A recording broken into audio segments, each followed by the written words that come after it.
भगवान सुखदेव पधारे हैं कथा सुनाने के लिए। सब बहुत कम लोगों का मन होता ना कि अब देखो इतने लोग हैं आसपास पड़ोस के, जैसे जहाँ भी कथाएं होती हैं इतने लोग श्रवण करने के लिए पहले से उपस्थित रहते हैं, लेकिन क्या यहाँ लोग नहीं है या पता नहीं है, लेकिन सबका भाग्य भी नहीं होता। कथा किसी व्यक्ति की नहीं होती कि आपके घर कथा, ये आप अपने लिए श्रवण करने आए, ये आप अपने लिए एक पूंजी इकट्ठा कर रहे हैं, धन इकट्ठा कर रहे हैं, क्योंकि जाना सभी को है और खाली हाथ होंगे तो उसको कोई नहीं पूछता। ऐसे ही परलोक की यात्रा यहाँ हमें भेजा ही इसीलिए गया है कि वहां जाओ, धन तो कमाया है लेकिन दान करो, समय है तो समय का दान करो, आपके पास कुछ भी नहीं है तो वाणी का दान करो, कुछ ना कुछ भगवान के लिए समर्पण करो, क्योंकि मनुष्य जन्म ये बड़े भाग मानुष तन पावा, सुर दुर्लभ सब ग्रंथ निगावा, साधन धाम मोक्ष कर द्वारा पाई वजह परलोक समारा, सो परत्र दुख पावे सिर धुनि धुनि पछताए, और काल ही कर्म ही ईश्वर ही मिथ्या दोष लगाए। तो लोग कहते हैं भैया हमारा कर्म क्या बताएं, हमारा भाग्य खराब। भाग्य नहीं, हमारे द्वारा जो किए गए कर्म हैं उन्हीं का फल तो भाग्य बन कर आता। भाग्य कोई अलग चीज नहीं है, इसलिए कर्म को प्रधान कहा गया है। कर्मण्येवाधिकारस्ते मा फलेषु कदाचन। तो इसलिए जो हमारे द्वारा किया गया कर्म है वही तो हमको मिल रहा है भाग्य के रूप में। बोलो जय जय श्री राधे। आगे की कथा बड़ी सुंदर आती है। जब भगवान सुखदेव कथा सुनाने लगे तो कुछ भी नहीं, बस सीधे ही प्रश्न कर दिया कि जो मृत्यु के मुख में है मनुष्य, उनका क्या कर्तव्य है। जो शीघ्र मरने वाले हैं उनको क्या करना चाहिए। और यहाँ सब शीघ्र ही मरने वाले हैं। इतनी आयु बीत गई उसका कुछ भी पता नहीं चला, कितनी जल्दी निकल गई। हम छोटे से बड़े कब हो गए ये पता नहीं चला, बड़े से कब बूढ़े हो जाएंगे ये भी नहीं पता चलेगा, बूढ़े से कब मर जाएंगे इसका भी कुछ पता नहीं चलेगा। तो भगवान सुखदेव से जब ये प्रश्न किया तो भगवान सुखदेव बड़े प्रसन्न हुए। लोग कहते हैं कि भैया हम आज कथा नहीं कल सुन लेंगे, फिर 1 साल बाद सुन लेंगे, 6 महीने बाद सुन लेंगे, फिर कभी सुन लेंगे। नहीं नहीं, जब मौका मिला है तभी, जब आपके मन में सद्विचार आए हैं तो ही, जैसे भी हो सके, ये भी सबसे जरूरी काम है। एक आदमी गया गंगा के किनारे नहाने, कपड़े वपड़े तो सब निकाल डाले, नहाने के लिए बैठ गया टीले पर। एक संत नहा रहे थे, कहा भैया तुम बहुत देर से बैठे हो, नहा लो, कब नहाओगे। तो उसने कहा कि थोड़ा डर लग रहा है, लहर कम हो जाए तब नहाएंगे। तो कहा लहर तो कम नहीं होनी, इन्हीं लहरों के बीच में ही तुम्हें नहाना है, अगर नहीं नहाए फिर शाम तक बैठा रहा। पूरा दिन बीत गया, वो गंगा के किनारे बैठा तो रहा लेकिन नहा ही नहीं पाया। क्यों? प्रतीक्षा कर रहा था कि लहर तो कम हो। लहरें तो कभी ऐसे ही जीवन का जो जंजाल है, गृह कारज नाना जंजाला थे अति दुर्गम शैल विशाला। ये घर की जो थपेड़े हैं ना, लहरें हैं, कभी सुख कभी दुख, कभी हानि कभी लाभ, कभी प्रेम तो कभी लड़ाई। अब इनके बीच में आप कहो अब नहीं तब कर लेंगे, अब नहीं तब, तो आप बैठे रह जाओगे। जंजाल कभी खत्म नहीं होगा मरते दम तक। और हमने देखा है, सच बता रहे हैं, जितने बुढ़ापे की ओर बढ़ता है व्यक्ति उसकी माया और बढ़ती चली जाती है, और इकट्ठा कर ले और इकट्ठा कर ले और इकट्ठा कर ले। अब बेटे जब बहू जब और कोई घर में खर्च करे तो उसको सबसे दर्द, हमने बनाए खर्च कर रहा है। ऐसा स्वभाव मत बनाओ, क्योंकि ये शरीर खत्म हो रहा है और तुम क्या बचा पाओगे। पता नहीं किसके घर में कहां जाकर जन्म ले लोगे। आपने देखा होगा कभी किसी की लॉटरी करोड़ों की लग जाती है अचानक, क्यों?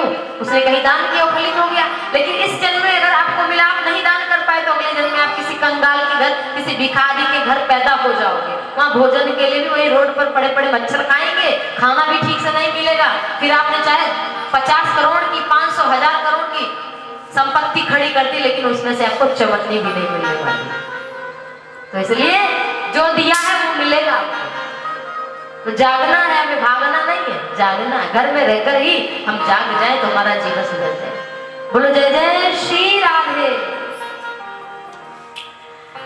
भगवान सुखदेव बड़े प्रसन्न हुए, बोले वरियान ते प्रश्न कृतो हितो लोक हितं निप आत्महित सम्मतः पुंसा श्रोतव्यादिषु यः परः निद्रया ह्रियते वक्तव्यवायेन च वावयः दिवाचार्थे हयाराधन् कुटुम्बवर्णेन वा। महाराज आपने बहुत बढ़िया प्रश्न किया, वरियानते प्रश्न कि जो शीघ्र मरने वाले हैं उनका क्या कर्तव्य है, और हर कोई शीघ्र मरने वाला है। तो कहा तुमने वरियानते, वर माने श्रेष्ठ, वरियानते प्रश्नम कृतो हितो लोक हितं नृप। हे राजन, तुमने अपने ही कल्याण के लिए नहीं, तुमने तो जगत का कल्याण करने के लिए प्रश्न पूछा है।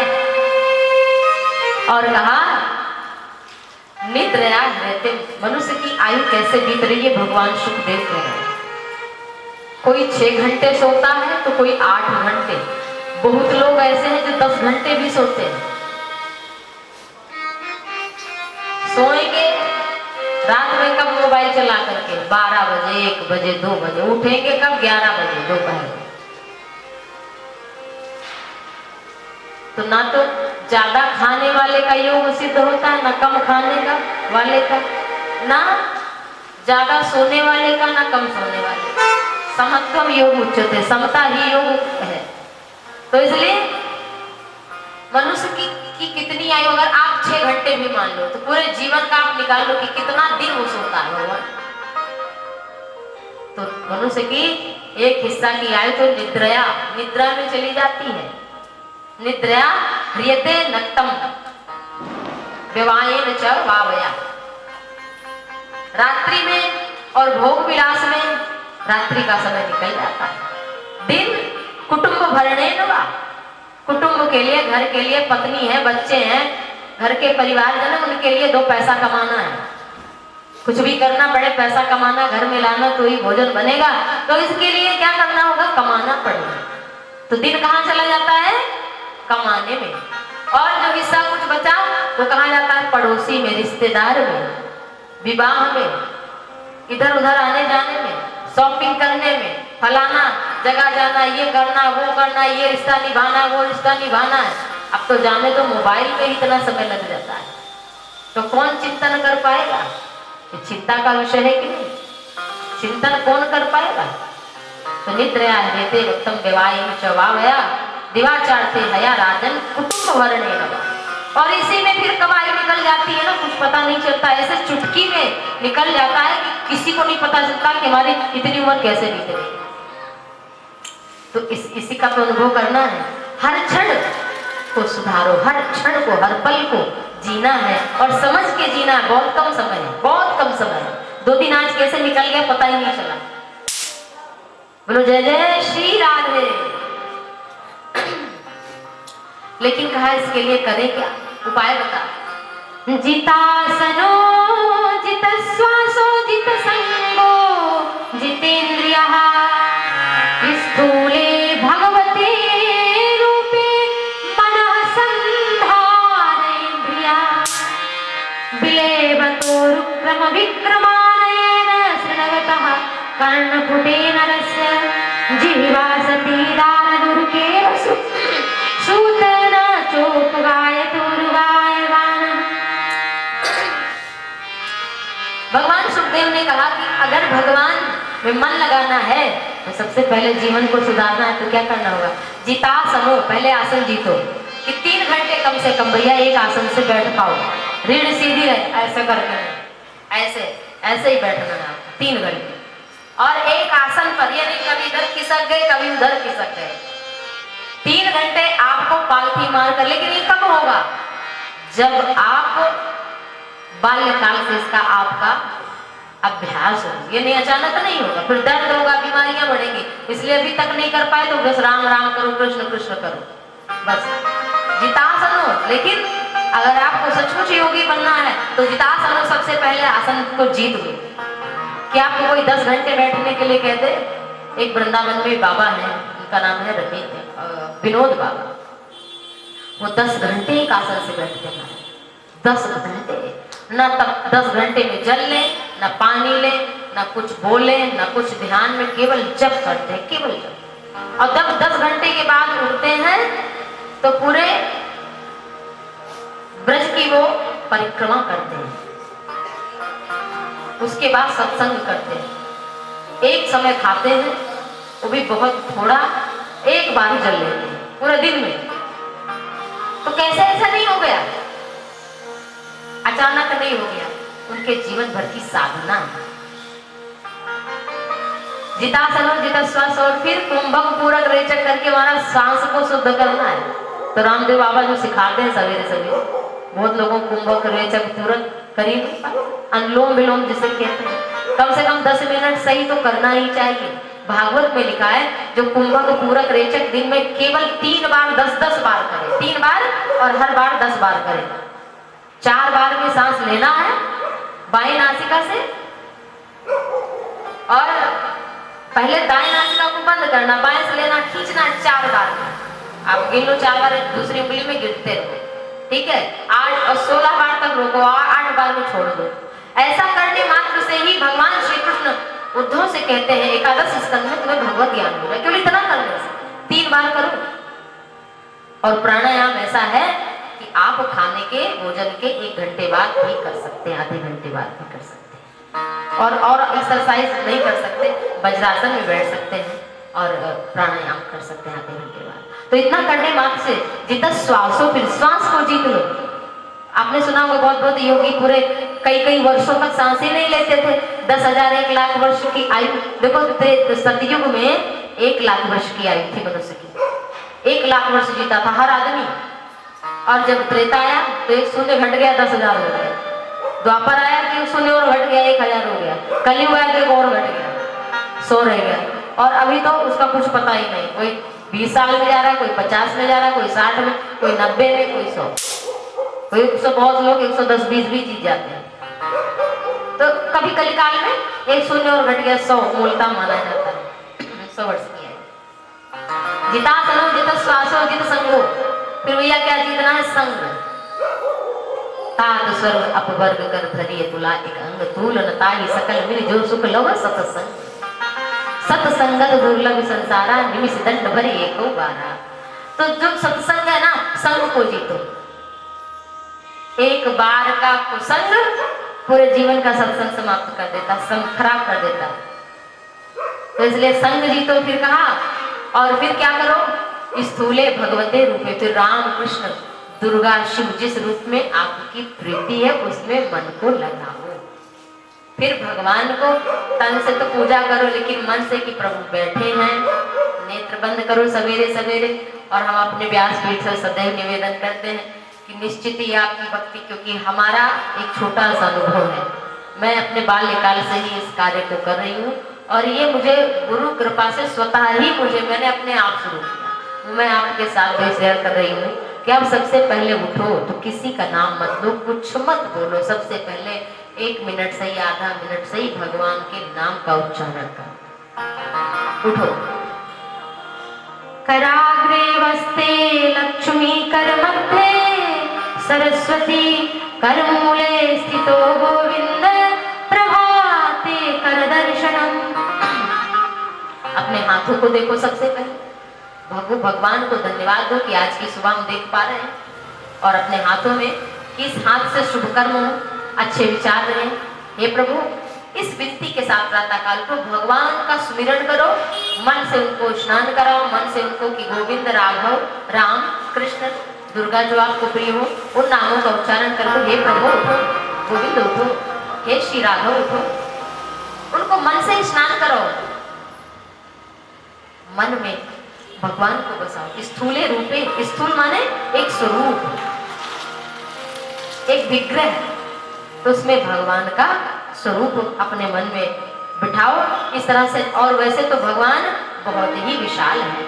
जय जय श्री राधे, और कहा जिसने भैया भगवान की कथा नहीं सुनी उसके जो कान है वो सांप के बिल के समान है। रसना सांपिनी बदन बिल जे न जपहि हरि नाम। देखो भाई हमारा ये प्रयास रहता है कथा में कि कोई हंसी मजाक की बात ना हो।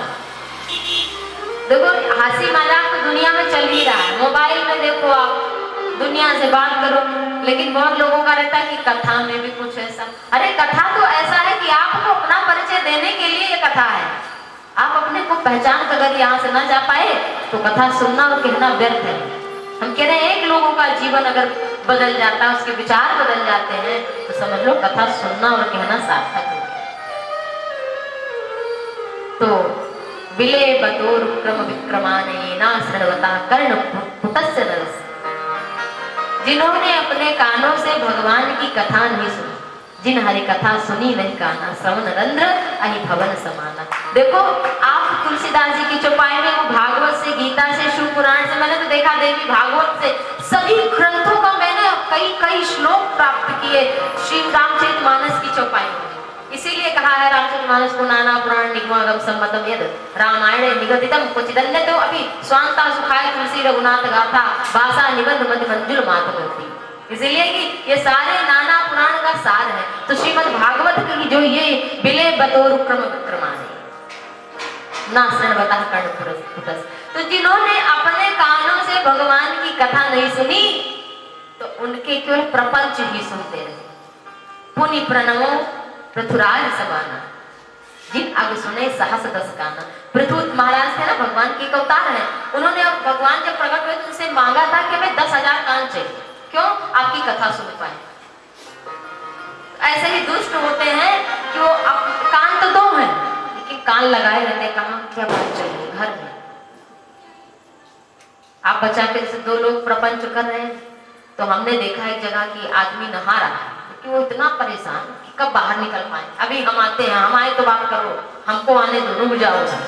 इतना परेशान क्यों? कि हमारे बिना प्रपंच हो जाएगा। 2 लोग आपस में बात कर रहे हैं, बीच में कोई बच्चा है, हट हट हट, मुंह नहीं दिख रहा है। प्रपंच में इतना मन लगा हुआ बिना लगाए, लेकिन भगवान की कथा में कौन लगाने को मन लगता? भैया कब पूरी होगी, कब पूरी होगी, बस आरती हो जाए, बात खत्म। तो प्रपंच बिना लगाए मन लगता है, लेकिन भगवान जो सत्य है वो दिखता नहीं और जो असत्य है उसी वही दिख रहा है। ऐसी हमारी बुद्धि है। तो सुंदर जो नहीं करे राम गुणगाना जीव सुदागुर जीव समाना। तो ये सारी चौपाइयों के माध्यम से तुलसीदास जी ने कहा है। और उसके बाद सृष्टि विषय सुंदर प्रश्न किया कि सृष्टि की उत्पत्ति कैसे हुई, भगवान की लीला अवतार की कथा, और फिर ब्रह्मा जी की उत्पत्ति।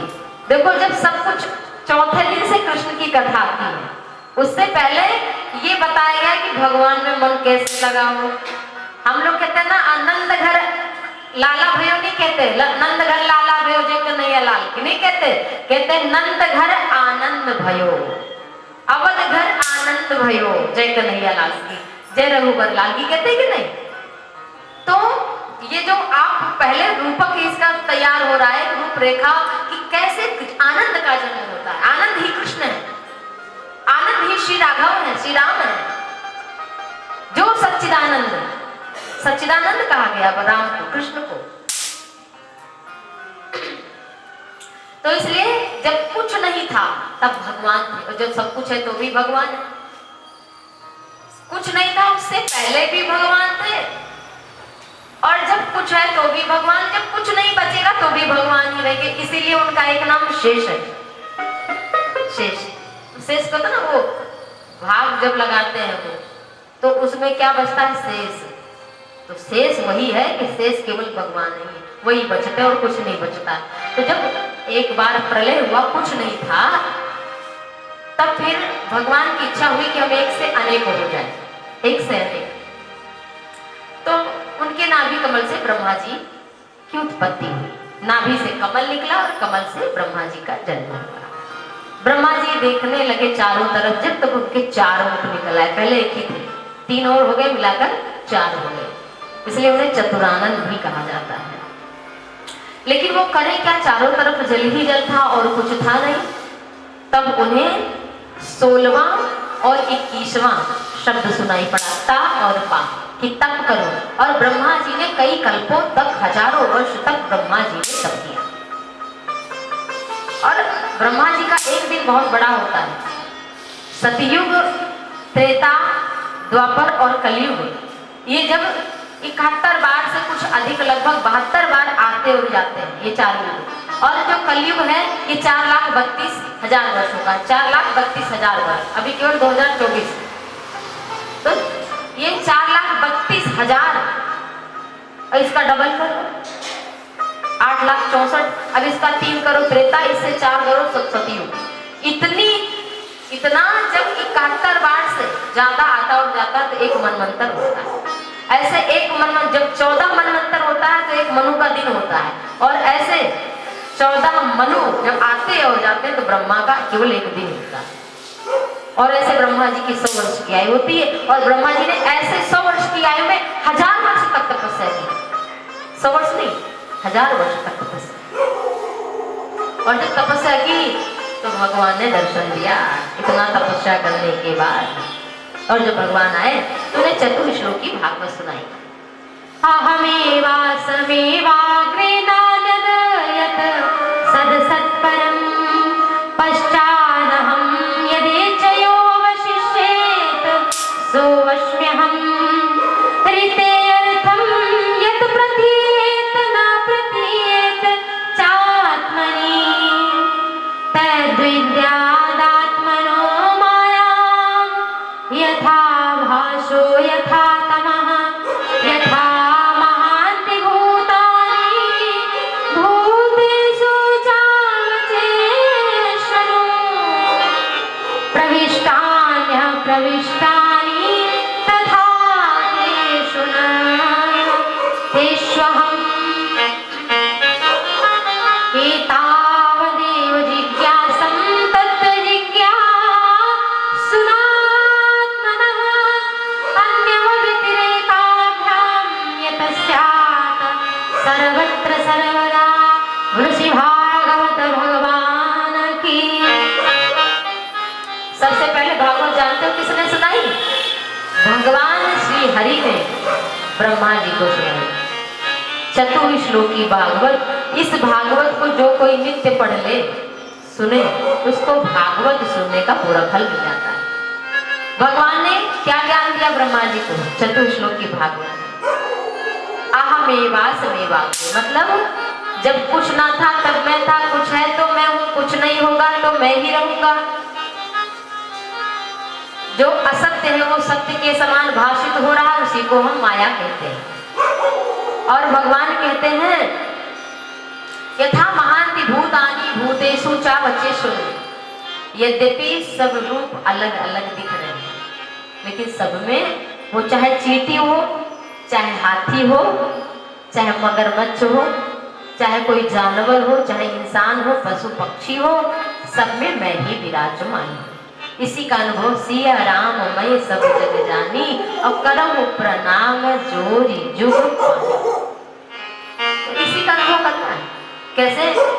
जैसे एक घड़ा है मिट्टी, तो मिट्टी के कई बर्तन बनवा लो आप, घड़ा भी बनवा लो, कुल्हड़ भी बनवा लो, ले लो, खरीद लो। और कोई चीज खरीद लो, मिट्टी के दिए खरीद लो, लेकिन वो है क्या वास्तविक में? उसका तो नाम पड़ गया, एक का नाम कुल्हड़ है, एक का नाम गिलास है, एक का नाम दिया है, एक का नाम मटका है, लेकिन वो है क्या? मिट्टी। वास्तविक में क्या है? मिट्टी है। तो ऐसे ही कोई स्त्री दिखता है, कोई पुरुष, कोई बालक, कोई हाथी, कोई घोड़ा, कोई चूहा, कोई बंदर, लेकिन उसमें कौन बैठा है मूल रूप से? भगवान। इसी का अनुभव करना है। सोने का चाहे कंगन बनवा लो, चाहे झुमका बनवा लो, चाहे नथनिया गढ़वा लो, चाहे और कुछ बनवा लो, लेकिन वो क्या है मूल में? सोना। ना तो वो नथनी है, ना वो कंगन है, ना वो झुमका है, ना वो बेंदी है, ना वो हार है, वो कुछ नहीं। वो क्या है? सोना। वो तो इसका विकृत स्वरूप है। अगर उसको गला दिया जाए तो फिर से क्या बन जाता है? वो सोना ही था, सोना ही है और सोना ही रहेगा। ऐसे ही भगवान थे, हैं और रहेंगे और वही सब में विद्यमान है। कथा सुनने का यही फल है कि सब में यही देखो जाता है। बोलो श्री भागवत भगवान की। आगे भागवत के 10 लक्षण का वर्णन किया है। तृतीय स्कंद में उद्धव और विदुर के भेंट के